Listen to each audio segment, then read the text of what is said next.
You know, I've learned a lot of lessons in my life. Two of the most important are that first, there will always be heartache and struggle. You can't make it go away.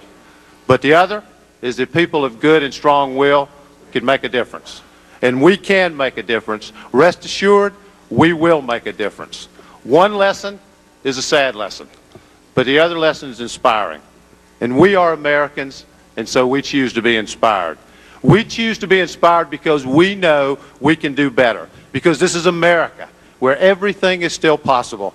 And at the end of our heartache today resides an eternal hope for the country we're going to fight for and the country we're going to build together. Ladies and gentlemen, the man who never surrendered his hopes and dreams for the country he loves so much, Senator John Kerry.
Thank you so much. You just have no idea how warming and how generous that welcome is, your love is, your affection, and I'm gratified by it. I'm sorry that we got here a little bit late and a little bit short.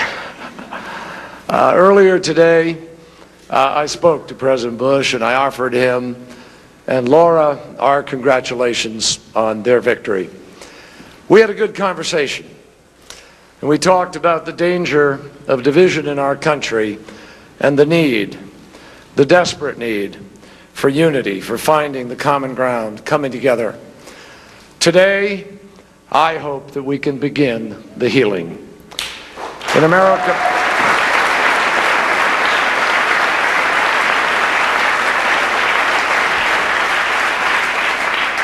America, it is vital that every vote count and that every vote be counted. But the outcome should be decided by voters, not a protracted legal process. I would not give up this fight if there was a chance that we would prevail. But it is now clear that even when all the provisional ballots are counted, which they will be, there won't be enough outstanding votes for us to be able to win Ohio. And therefore, we cannot win this election. My friends, it was here that we began our campaign for the presidency. And all we had was hope and a vision for a better America. It was a privilege and a gift to spend 2 years traveling this country, coming to know so many of you. I wish that I could just wrap you up in my arms and embrace each and every one of you individually all across this nation. I thank you from the bottom of my heart.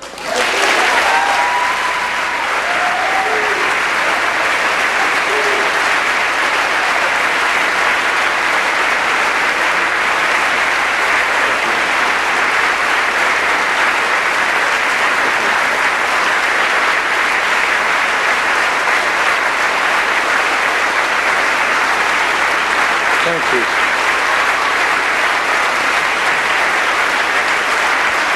Thank you.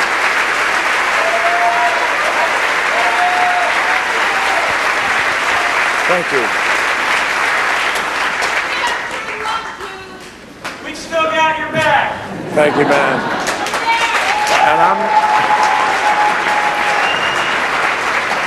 And I assure you, you watch, I'll still love yours. So hang in there.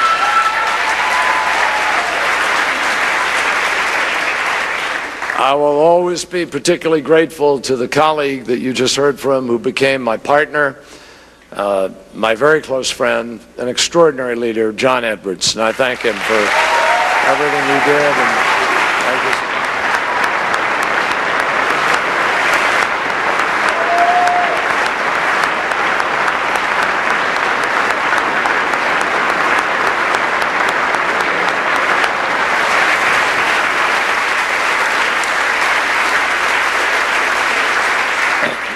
John and I would be the first to tell you that we owe so much to our families. They're here with us today. They were with us every single step of the way. They sustained us. They went out on their own and they multiplied our campaign all across this country. No one did this more with grace and with courage and candor that I love than my wife, Teresa. And I thank her.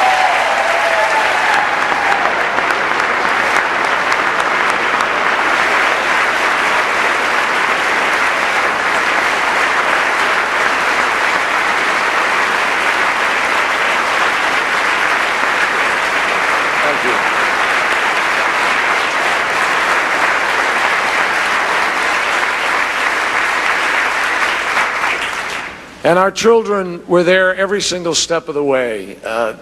It was unbelievable. Vanessa, Alex, Chris, Andre, and John from my family, and Elizabeth Edwards, who is so remarkable and so strong and so smart.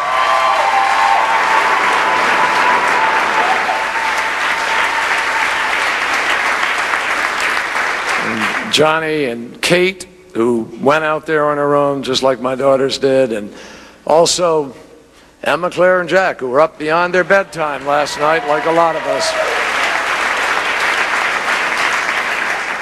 I want to thank my crewmates and my friends from 35 years ago, that great band of brothers who crisscrossed this country on my behalf through 2004.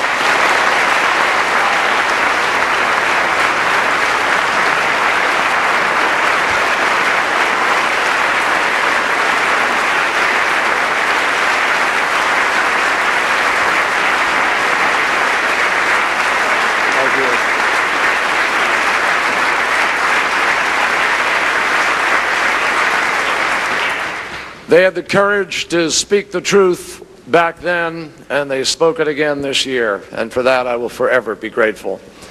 And thanks also, as I look around here, to friends and family of a lifetime, some from college, friends made all across the years, and then all across the miles of this campaign. You are so special.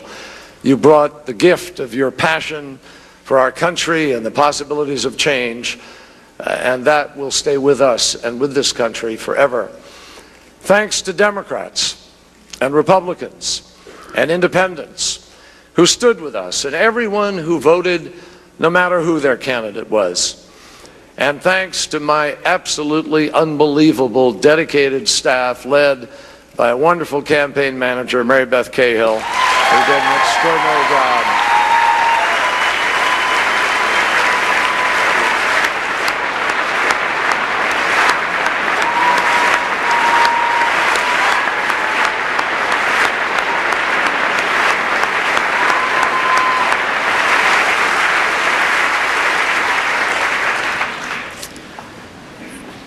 There's so much written about campaigns, and there's so much that Americans never get to see. I wish they could all spend a day on a campaign and see how hard these folks work to make America better. It is its own unbelievable contribution to our democracy, and it's a gift to everybody, but especially to me. And I'm grateful to each and every one of you. And I thank your families, and I thank you for the sacrifices you've made. And to all the volunteers all across this country who gave so much of themselves. You know, thanks to William Field, a 6-year-old who collected $680, a quarter and $1 at a time, selling bracelets during the summer to help change America. Thanks to